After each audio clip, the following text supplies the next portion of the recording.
रतनगढ़ में श्रीमती केसरी देवी लोहिया राजकीय कन्या महाविद्यालय रतनगढ़ में चल रही अभिव्यक्ति सांस्कृतिक साहित्यिक एवं खेलकूद सप्ताह के अंतर्गत आशु भाषण कविता पाठ एवं पारंपरिक वेशभूषा प्रदर्शन प्रतियोगिता का आयोजन किया गया। प्रतिभागियों ने राजस्थान, पंजाब, बंगाल, महाराष्ट्र सहित विभिन्न प्रांतों की पारंपरिक वेशभूषा पहनकर मंच पर आकर्षक प्रस्तुति दी।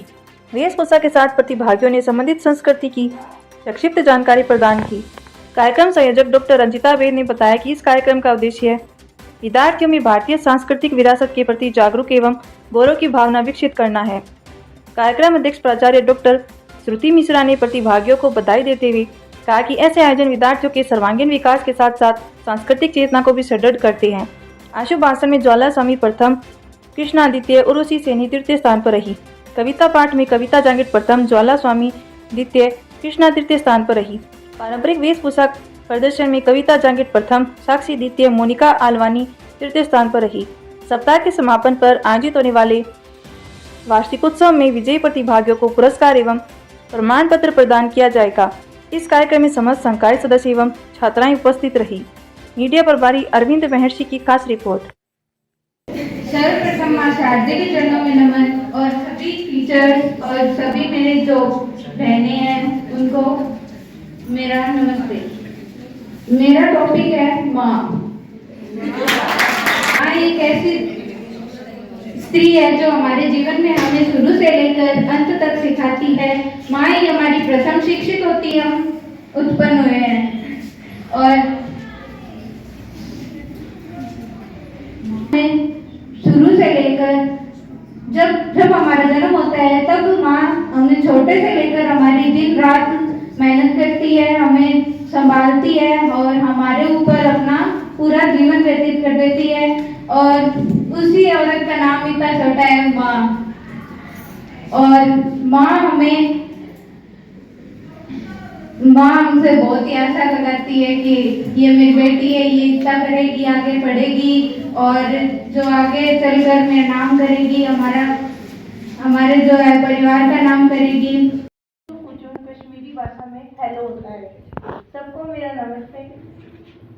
कभी है गुल, कभी रश्म रशीशा, वो गोया वादी कश्मीर। जिंदगी 10 सूरत ही सही, सब्र एक दिन वादी कश्मीर भी हो सकती है। अजब कशिश है तेरे शहर में मुझे जाना, कोई भी रुत हो वो कश्मीर जैसा लगता है।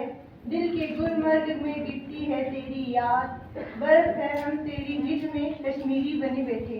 धन्यवाद।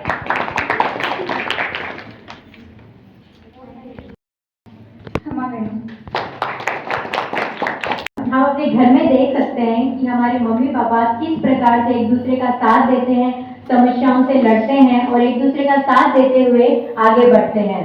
और शादी वो बंधन होता है जहाँ पे वो हमारा भी ख्याल रखते हैं, हमारी रक्षा भी करते हैं और हमें विचारों को डेवलप भी करते हैं।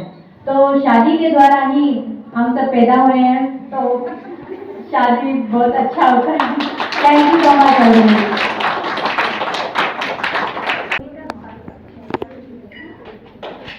नमस्कार, मेरा नाम मोनिका आलवानी है। आज हम मराठी ठाई आए हैं।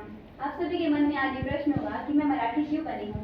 आपने अभी प्रचलित जो विवाद है महाराष्ट्र में, आपने सुना ही होगा, जिसमें मराठी बोलने वाले लोग, मराठी जिन व्यक्तियों को नहीं आती उन्हें महाराष्ट्र से बाहर किया जा रहा है, जबकि हमारे राजस्थान में सभी प्रकार की संस्कृति और सभी बोलियों को अपनाया जाता है।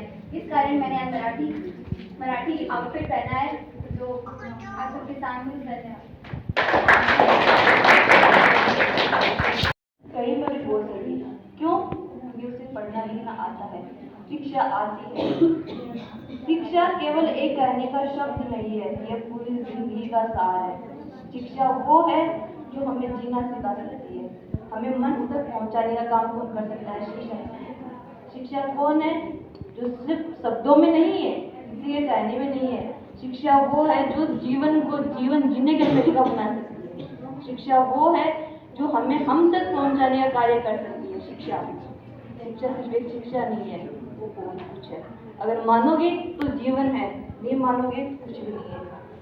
गांव में रहने वाला भी जो शिक्षित है ना, वो कुछ भी कर सकता है, लेकिन अगर शहर में रहने वाला शिक्षित है वो भी कुछ भी कर सकता है। दोनों में फर्क क्या है?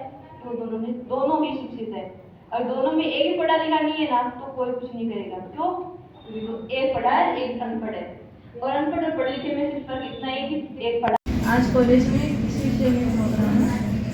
सभी को नमस्कार। मैं डॉक्टर निशु कंवर भाटी, श्रीमती केसरी देवी लोहिया कन्या महाविद्यालय से पिछले कुछ दिनों से 26 जनवरी 2026 से हमारे कॉलेज के अंदर सांस्कृतिक सप्ताह हो रहा है, जिसके अंदर हमने कॉलेज में छात्राओं के लिए अलग अलग टाइप की गतिविधियाँ करी हैं। साल भर बच्चे सिर्फ पढ़ते रहते हैं, उनके एग्जाम्स होते हैं, सेमेस्टर सिस्टम के कारण पूरे साल ही एग्जाम्स चलते हैं, कभी प्रैक्टिकल्स हो रहे हैं, कभी इंटरनल्स हो रहे हैं। तो ये कोशिश थी कि इससे पहले कि हमारे नेक्स्ट सेमेस्टर के एग्जाम शुरू करें, बच्चों को एक मौका दें कि उनका एक्स्ट्रा को करिकुलर एक्टिविटीज़ के अंदर भी वो आगे आएँ। तो इसी के अंतर्गत कॉलेज स्टाफ ने, स्पेशली रंजिता मैडम ने और हमारे प्रिंसिपल मैडम श्रुति मैडम ने, इन्होंने कोशिश किया कि हम इस सांस्कृतिक सप्ताह के अंतर्गत हम कुछ एक्टिविटीज़ करेंगे, चाहे वो लिटरेचर की एक्टिविटीज़ हो, खेल एक्टिविटीज़ हो या फिर कल्चरल एक्टिविटीज़ हो। तो ये अभी तक हमारे कॉलेज में ये चलेगा और हम इसका समापन 31 जनवरी 2026 को करेंगे, एनुअल फंक्शन, जिसके अंदर जो भी प्रतियोगिताओं में जो लड़कियाँ हैं, छात्राएं हैं जो फर्स्ट सेकंड थर्ड आई हैं, उसके अलावा जो एकेडमिक्स में फर्स्ट सेकंड थर्ड आए हैं, उनको हम पुरस्कृत करके इनका समापन 31 जनवरी को करेंगे। धन्यवाद। नमस्कार, मैं रजनी शर्मा। आज हमारे कॉलेज में आयोजित किए जा रहे सांस्कृतिक महोत्सव का चौथा दिन है। 26 तारीख से ये फंक्शन चल रहा है और आज के दिन जो प्रतियोगिताएं मनाई जा रही हैं उनमें है आशु भाषण, कविता पाठ, विचित्र वेशभूषा और निबंध प्रतियोगिता। तो धन्यवाद।